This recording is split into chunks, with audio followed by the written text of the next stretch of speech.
1장. 요나가 하나님을 피해 달아나다. 오래전 어느 날 하나님의 말씀이 아미떼의 아들 요나에게 임했다. 일어나 큰 도시 니느웨로 가거라. 가서 그들에게 말씀을 전하여라. 그들의 악행을 내가 더 이상 두고 볼 수 없다. 그러나 요나는 일어나서 하나님을 피해 다른 방향인 다시스로 달아났다. 욥바 항으로 내려간 그는 다시스로 가는 배를 발견했다. 그는 뱃삭을 즈불하고 다시스로 가는 사람들과 함께 배에 올랐다. 하나님에게서 최대한 멀리 달아나려는 것이었다. 하나님께서 바다에 거대한 폭풍을 보내셨다. 집채만한 파도가 일어났다. 배가 당장이라도 산산조각 날 것 같았다. 선원들은 공포에 사로잡혀 저마다 모시는 신들에게 필사적으로 도움을 청하며 소리를 질러댔다. 그들은 배의 무게를 줄이기 위해 배에 실었던 물건 전부를 바다에 던졌다. 그 와중에 요나는 배 밑창에 내려가 잠을 자고 있었다. 그는 아주 깊이 잠들어 있었다. 선장이 그에게 와서 말했다.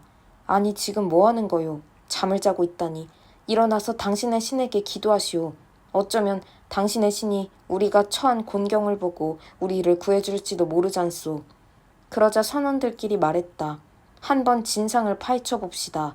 이 배에 탄 사람들 중에 누가 이 재앙을 불러왔는지 제비를 뽑아 알아보는 게 어떻겠소. 그들이 제비를 뽑으니 요나가 걸렸다. 그들이 요나에게 다그쳐 물었다. 어서 털어놓으시오. 대체 무엇 때문에 이 재앙이 일어난 거요? 당신은 뭐하는 사람이며 어디에서 왔소? 어느 나라, 어느 가문 출신이요?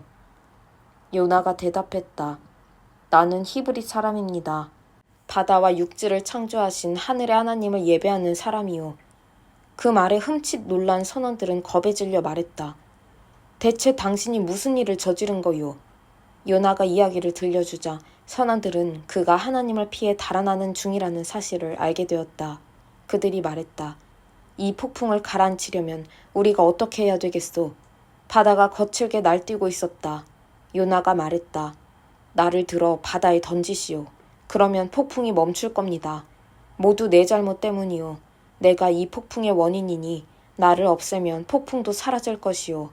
그러나 그것은 안 될 말이었다. 그들은 어떻게든 해변으로 노를 지어 돌아가려고 애썼다. 하지만 배는 한치도 더 나아가지 못했다. 폭풍은 점점 더 거칠고 광포해졌다. 그러자 그들은 하나님께 기도했다.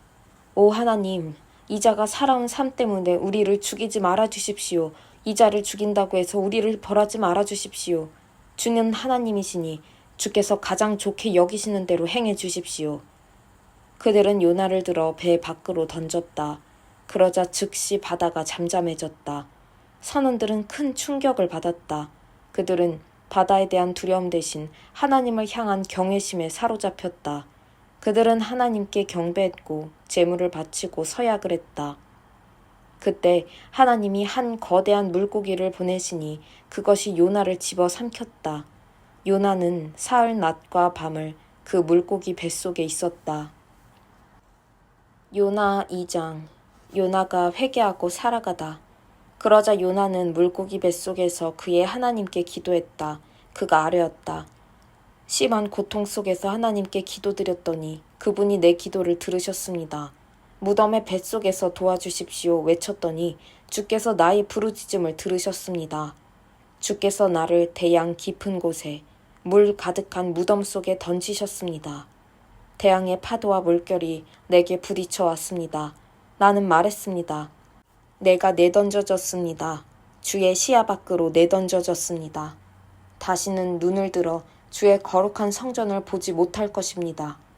대양이 나의 멱살을 잡았습니다. 태고적 심연이 나를 꽉 움켜쥐었습니다. 산들의 뿌리가 놓인 해저에서 해초들이 내 머리를 휘감았습니다. 나는 사람의 몸이 닿을 수 있는 가장 깊은 곳까지 내려갔습니다. 내 뒤에서 문들이 쾅 소리를 내며 아주 닫혀버린 듯 했습니다. 그러나 하나님, 나의 하나님, 주께서 나를 그 무덤에서 끌어올려 살리셨습니다. 내 목숨이 사그라져 갈 때에 내가 하나님을 기억했고 나의 기도가 주께 이르렀으며 주의 거룩한 성전에까지 닿았습니다. 헛된 신들, 가짜 신들을 예배하는 것은 유일하신 참 사랑을 등지는 것입니다. 나는 주님을, 오직 하나님을 예배하며 소리쳐 감사드리겠습니다.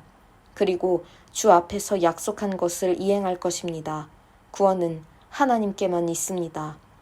하나님께서 그 물고기에게 말씀하시니 물고기가 요나를 해변에 뱉어냈다. 요나 3장. 요나가 니느웨로 가다. 그런 다음 하나님께서 요나에게 다시 한번 말씀하셨다. 일어나 큰 도시 니느웨로 가거라.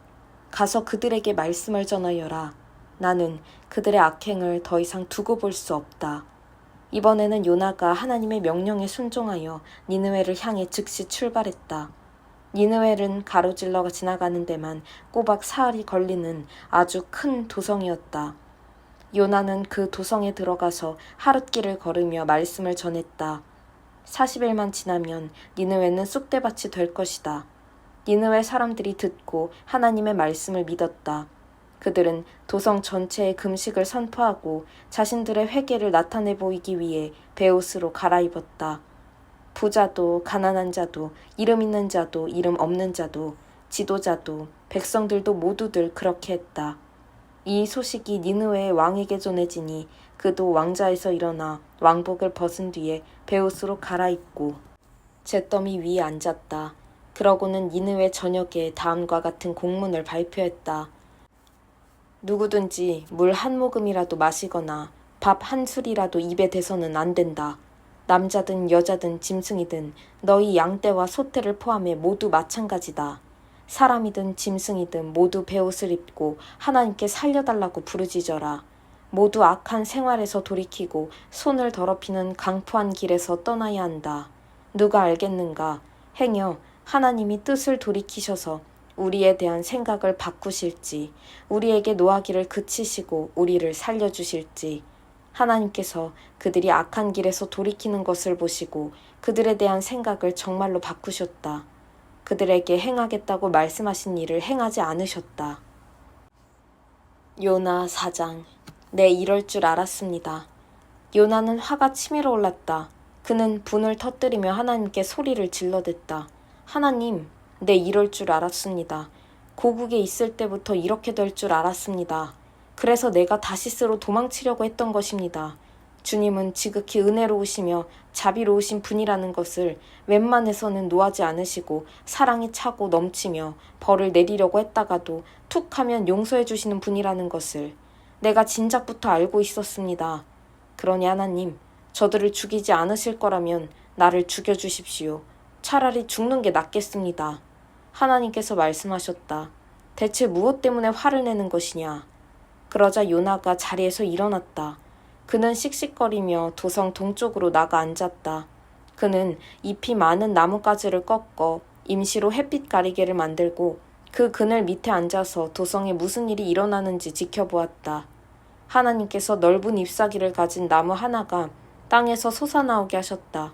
그 나무가 요나 머리 위로 자라서 그를 시원하게 덮어주니 그의 화가 누그러지고 기분도 한결 나아졌다. 그는 그 그늘을 즐겼다. 다시 살맛이 났다. 그러나 하나님께서 벌레를 한 마리 보내셨다. 그 벌레가 다음날 새벽까지 그 그늘나무를 갉아 구멍을 내자 나무는 시들어버렸다. 해가 솟았고 하나님께서 푹푹 찌는 뜨거운 동풍을 보내셨다. 해가 요나의 머리 위에 내리쬐니 그의 정신이 혼미해지기 시작했다. 그는 죽고 싶다며 기도했다. 차라리 죽는 게 낫겠습니다. 그러자 하나님께서 요나에게 말씀하셨다. 내가 이 그늘나무를 가지고 화를 내는 것이 옳으냐? 요나가 대답했다. 옳다마다요. 그것 때문에 화가 나서 죽겠습니다.